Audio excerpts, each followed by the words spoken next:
আজকে গেলাম আমার ননদের বাড়ি। আমাদের দোকানটা নতুন করে রং করছে, সে কারণে দেখতে গেলাম। উপরে হচ্ছে আমার ননদের বাড়ি আর নিচে হচ্ছে আমাদের দোকান। তোমাদেরকে বাইরে থেকে একটু দেখিয়ে দিই। আর পাশের এটা হচ্ছে আমাদের পেঁয়াজের জমি। এখানে একটা চাচা আছে ক্যাথা করে, খুব সুন্দর, তাই দেখতে গেলাম। দেখছি চাচা রাস্তার পাথরগুলোকে কুড়িয়ে কুড়িয়ে কত সুন্দর পাহাড় করেছে দেখো।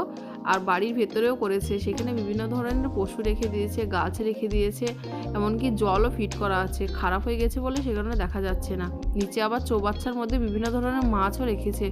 খুব সুন্দর ওনার হাতের কাজ, দেখে খুব ভালো লাগলো, তাই ভাবলাম তোমাদেরকে একটু শেয়ার করি। আর বাড়িটা দেখো কত সুন্দর ফুল গাছ দিয়ে সাজিয়ে রেখেছে। তারপর গেলাম ওনাদের ছাদে।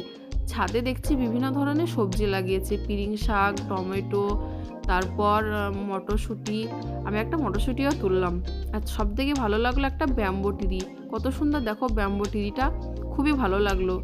আর পুরো বাড়িটা তোমাদেরকে একটু ভিডিও করে দেখিয়ে দিলাম। ভালো লাগলো অবশ্যই লাইক